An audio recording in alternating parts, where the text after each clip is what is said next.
Hello, my name is Rick Ochoa, and this presentation is for DPA 765, Qualitative Reasoning and Analysis, for the Doctorate of Public Administration program at Cal Baptist University. This presentation will be a qualitative article critique on an article based on investigating instructional strategies for social media. This article was first published in the International Review of Research in Open and Distance Learning publication.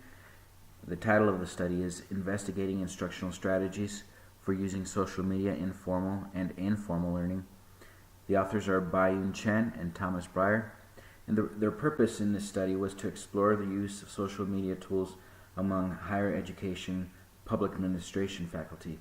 They focused on public administration faculty because of the multidisciplinary nature of PA, where there's collaborative efforts continually ongoing among nonprofit agencies, government agencies, private agencies, the community.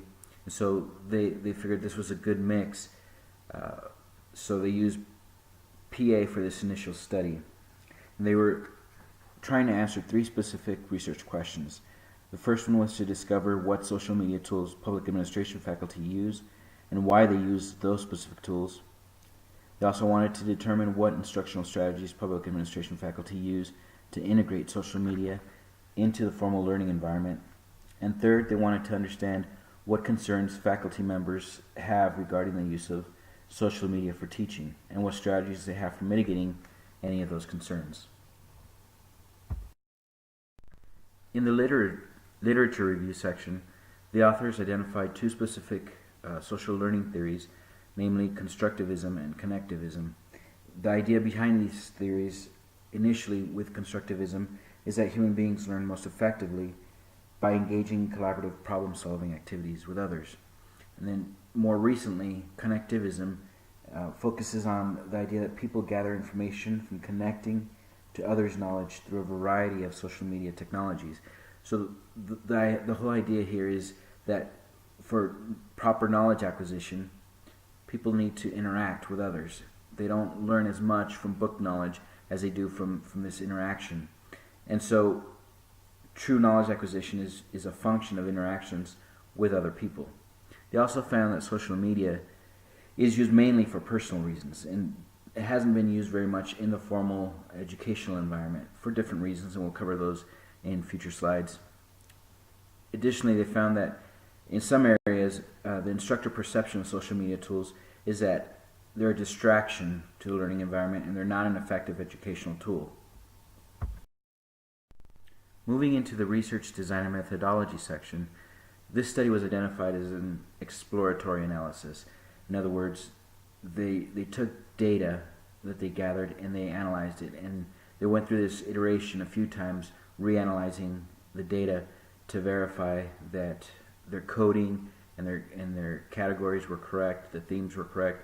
Then they'd go back and reanalyze it to verify that the data was still correct, and that way they could get verification on the reliability of the data. Now, the data was initially collected as part of a bigger research project a few years back, where they tried to gather survey responses from public administration faculty across the United States. Even so, they only got 57 survey results from that initial study. From there, they took a subsection and called on 8 faculty from that initial sample and conducted semi-structured telephone interviews with these 8. The results of this again went into this constant comparison technique that they used to re-verify the data. However, the population of this study was focused solely on public administration faculty, and truly it was an insufficient sample. When you narrow it down to the subsection of 8 across the United States, it's a minute number compared to the number of public administration faculty in all the colleges and universities. Of particular note is that none of the ones that they called on for the semi-structured interviews, these 8 PA faculty, none of them were from the West Coast. And to me, that's an important note, because we're so close to Silicon Valley and so many other innovative centers where perhaps here on the West Coast, some faculty have found ways to integrate social media in ways that perhaps haven't been used elsewhere. So the research itself was good, the methodology was good, but the sample was lacking a bit. The results of this study show that the popular social media tools that are being used today are being used mostly for personal reasons. Even amongst faculty members, they use social media tools, but they use them for personal reasons, not within their curriculum. There's only limited use of social media tools even allowed within education. Included in this is the fact that each individual institution's regulations and policies can present formidable roadblocks for their use within the classroom. We also have to take into consideration the existing laws for student safety and privacy, which limit the use of social media for grading and assessments. So that leaves us with the current uses of social media within education being focused mostly just as internal blogs, internal school blogs and wikis, and they're assigned mainly for group projects. One of the limitations of this study is that it received 57 responses from PA faculty across the United States. The fact that only 57 responses were received indicates that the responses were probably from faculty that were on one side or the other to the extreme, most likely from the preferable use of social media, so that could have skewed the results.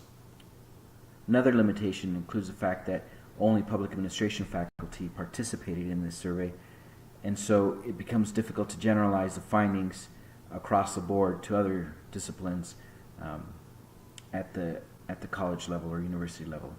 So future research should be focused on surveying other disciplines and also identifying whether these informal learning structures, namely social media, can be as effective or even superior to the traditional formal learning structures that we're used to today. We also need to find rubrics, effective rubrics, for grading and assessing the use of social media. The authors did a good job of citing references for prior studies that had already identified how social media was being used, both for personal reasons and within the educational environment. They even went into some of the existing laws in regards to student safety and privacy that affect how social media can be used within the learning environment. Overall, the study contained all the essential elements of a good qualitative study. It was well structured and fully developed. However, it could have used some graphs or tables. It didn't use any in the article. In the end, the impact to public administration can be pretty important. Once we're able to figure out how social media tools can be effectively used within the educational system, it can impact all levels of the public educational system throughout the United States. It can also impact how government agencies educate their citizenry. So this concludes my critique of this study. Thank you for listening, and I look forward to your comments in the discussion board.